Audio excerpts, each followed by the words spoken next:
কংক্রিটের শহরে প্রতিদিনই মানুষ হারাচ্ছে প্রকৃতির স্পর্শ। প্রযুক্তির ভিড়ে ক্রমেই দূরে সরে যাচ্ছে মাটি, গাছপালা আর নির্মল সকাল। সেই হারিয়ে যাওয়া সম্পর্ককে আবারও ফিরিয়ে আনতে খালি পায়ে প্রকৃতির কাছে ফিরলেন বেগম রোকেয়া বিশ্ববিদ্যালয়ের শিক্ষার্থীরা। শুক্রবার ভোরে খালি পায়ে হাঁটা, শিশির ভেজা ঘাসের স্পর্শ, নীরব প্রকৃতির মাঝে কিছুটা সময়, ভিন্নধর্মী এমন নানা আয়োজনে বেগম রোকেয়া বিশ্ববিদ্যালয়ে দ্বিতীয়বারের মতো অনুষ্ঠিত হলো খালি পায়ে মাটির সাথে। রাত 2টা-3টা পর্যন্ত জাগে, কিন্তু আসলে এই ক্যাম্পাস লাইফে এসে সকালটা ওইভাবে অনুভব করা যায় না। তো আমাদের রিয়ার্স ক্লাবের প্ল্যানিং ছিল যে আমরা এই ক্যাম্পাসের নবাগত যে শিক্ষার্থীরা আছে এবং যারা আসলে প্রকৃতি এবং পরিবেশকে ভালোবাসে এবং কাছ থেকে অনুভব করতে চায়, তাদেরকে একটা সকাল উপহার দেওয়া। এবং এই যে পুরো আমাদের ক্যাম্পাসটা কিন্তু অনেক সবুজ, আমাদের ক্যাম্পাস কিন্তু অনেক পশু পাখি রয়েছে, কিন্তু এগুলোর ডাক বা এগুলোকে আমরা কিন্তু কাছ থেকে কখনো দেখতে পাই না। তো আমাদের একটু প্রচেষ্টা ছিল যে আমরা ক্যাম্পাসের প্রকৃতিপ্রেমী যে মানুষগুলো আছে তাদের সঙ্গে সকালের ক্যাম্পাসটা কেমন হয়, ঘাসের উপর শিশিরটা কীভাবে ঝরে পড়ে, এইগুলোর সাথে তাদেরকে ইন্টারঅ্যাক্ট করা। শুরুতেই অংশগ্রহণকারীরা অংশ নেয় খালি পায়ে মৌন পদযাত্রায়। এরপর চলে মেডিটেশন, ইকোয়ার্ট এবং উন্মুক্ত আলোচনা। অংশগ্রহণকারীরা বলছেন, ব্যস্ততা আর প্রযুক্তি নির্ভর জীবনের বাইরে প্রকৃতির সান্নিধ্যে কাটানো এমন আয়োজন তাদের দিয়েছে মানসিক প্রশান্তি। চমৎকার লেগেছে। সবচেয়ে বেশি ভালো লেগেছে আমরা যখন মাটিগুলোতে হাঁটছিলাম, একেবারে কিছুক্ষণ আমরা কংকর দিয়ে হাঁটলাম, তারপরে আবার মাটিতে হাঁটলাম, তারপর আস্তে আস্তে আমরা স্যাঁতসেঁতে মাটি, তারপরে বিভিন্ন রকমের ঘাসের মধ্য দিয়ে আমরা যাচ্ছিলাম। এতে আসলে মানে প্রকৃতির একদম কাছাকাছি যাওয়ার একটা অনুভূতি পেলাম। এখন আমাদের জীবনটা যান্ত্রিক জীবন, বিশেষ করে যারা আমরা শহরে থাকি, তো তারা তো দেখা যায় যে এরকম মাটির কাছাকাছি আসা হয় না, প্রকৃতির কাছাকাছি আসা হয় না। তার উপর আমাদের যে মডার্ন জেনারেশন, আমরা বেশিরভাগ সময় রাত জেগে থাকি। রাত জেগে থাকার কারণে আমরা সকালে ঘুম থেকে উঠি লেট করে, যার ফলে আমরা সকালের যে সুন্দর পরিবেশ, যে পরিষ্কার বাতাস, সেটা আমরা পাই না।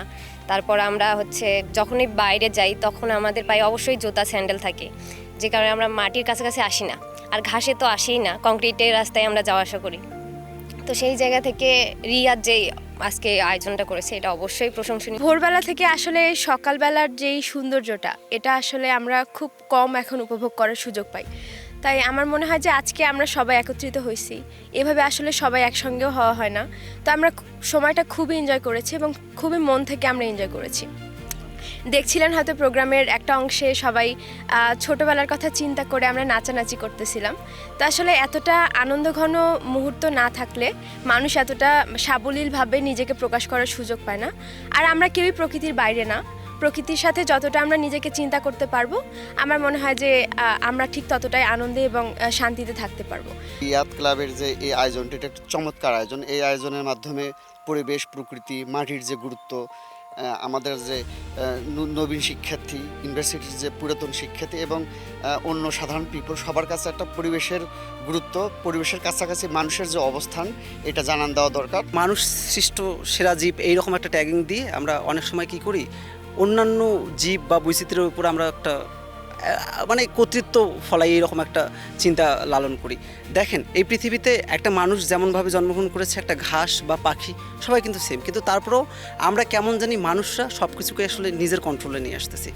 আমরা আসলে এই মেডিটেশনগুলো করি বা এই সেশনগুলো মাঝে মধ্যে রাখি, আমরা যেন আসলে মানুষ থেকে বিচ্ছিন্ন না হয়ে যাই, আমরা যেন প্রকৃতি থেকে বিচ্ছিন্ন না হয়ে যাই।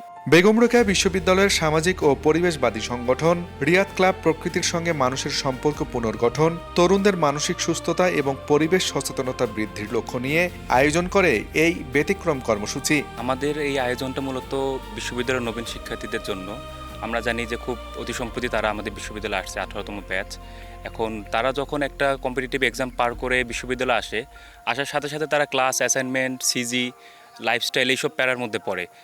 তখন দেখা গেছে তারা একটু নিজেদের মধ্যে একটা স্ট্রেস ফিল করে। এই আয়োজনের মধ্য থেকে আমরা একটু চেষ্টা করছি তাদেরকে একটা রিলিফ দেওয়ার জন্য। পাশাপাশি আমরা যেহেতু এনভায়রনমেন্টাল ক্লাব, আমরা এই আয়োজনের মধ্য দিয়ে মাটির কাছে ফিরে যাওয়া, প্রকৃতির কাছে ফিরে যাওয়ার একটা চেষ্টা আমরা করতেছি। প্রকৃতির সঙ্গে মানুষের সম্পর্ক যেন কেবল বইয়ের পাতায় সীমাবদ্ধ না থাকে, সেই বার্তায় দিতে চায় রিয়াদ ক্লাব। তরুণদের প্রকৃতির আরও কাছাকাছি এনে পরিবেশ সচেতন ও দায়িত্বশীল সমাজ গড়ে তোলার প্রত্যাশা সংগঠনটির। আব্দুর রশিদ জীবন, সময় সংবাদ, রংপুর।